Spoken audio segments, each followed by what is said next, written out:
Military ఘర్షణ అనివార్యం అనిపిస్తోంది. సో సైన్యానికి మోదీ ఫ్రీ హ్యాండ్ ఇచ్చేశారు, ఏ క్షణమైన మిలిటరీ యాక్షన్ ఉండొచ్చనే వార్తలు వస్తూ ఉన్నాయి. At the same time Pakistan కూడా చెప్తోంది, సార్ మాకు ఆల్రెడీ ఇన్ఫర్మేషన్ ఉంది, భారత్ మా మీద ఎప్పుడైనా దాడికి దిగవచ్చు, కాబట్టి మేము కూడా సంసిద్ధంగా ఉన్నాము అని చెప్పి.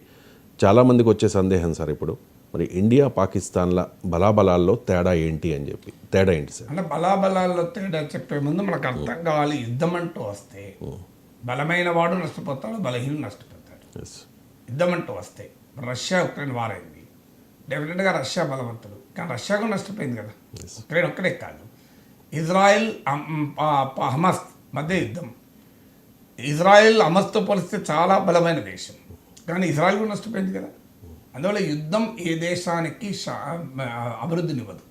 ప్రతి యుద్ధం అంటూ వస్తే బలమైన దేశం, బలహీనమైన దేశం రెండు కూడా ఆర్థికపరమైన ఇతరత్ర ఇబ్బందులు పడాల్సిందే.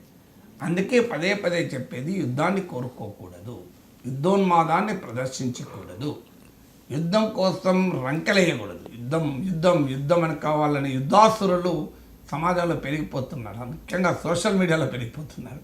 బయట ఎవడో ఒక్కడొచ్చి సైన్యంలో పనిచేయడం, కానీ యుద్ధాసురులు బాగా పెరిగిపోయారు. పోస్టులు పెడుతుంటారు, మరి తన కొడుకును ఆర్మీలో చేర్పిస్తాను, మళ్ళీ పొరపాటునోడు చెప్పి తాము వెళ్ళి తమ సాఫ్ట్వేర్ ఉద్యోగానికి రాజీనామా చేసి వెళ్ళి ఆర్మీలో చేరతారా?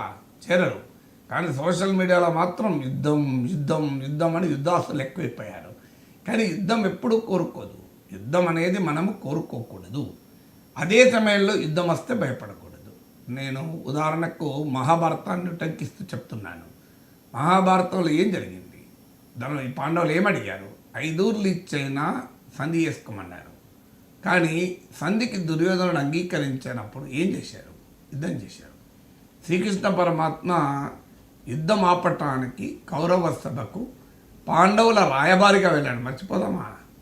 సో కానీ రాయబారిగా వెళ్ళి అక్కడ పరిస్థితులు వివరించి సంధి చేసుకోమని దుర్యోధనుడికి ప్రబోధించి దుర్యోధనుడు తిరస్కరించాడు.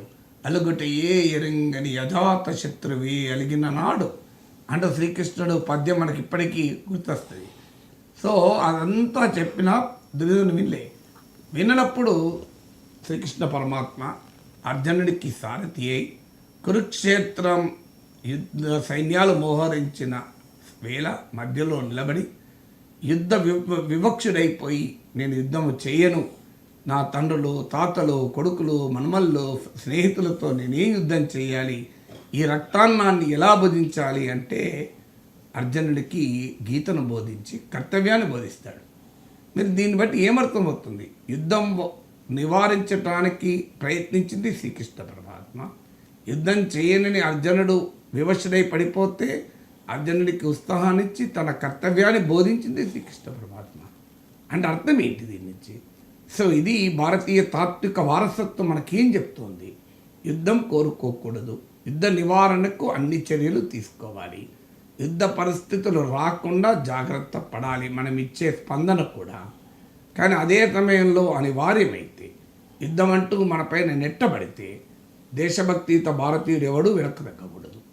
ఇది ప్రాతిపదికగా ఉండాలి. ఇకపోతే యుద్ధంలో బలాబలాలేంటి అనుకున్నప్పుడు ఏ రకంగా చూసినా ఇండియా కన్వెన్షనల్ వార్ఫేర్లో పాకిస్తాన్ కన్నా చాలా బలమే.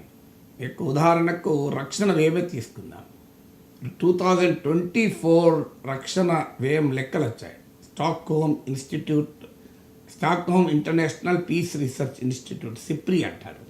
సో వీరు ఎవ్రీ ఇయర్ ప్రపంచంలో రక్షణ పైన ఎంత ఖర్చు అవుతుంది, ఎవరు ఖర్చు పెడుతున్నారని లెక్కలు ఇస్తారు ప్రతి year. Stockholm international piece research institute, SIPRI అని, one of the very authentic and famous institution.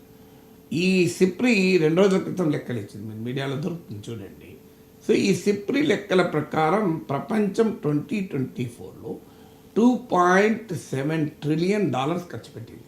అంటే $2,70,000 ఖర్చు పెట్టింది, ఈక్వలెంట్ టు ఇండియాస్ జీడిపి.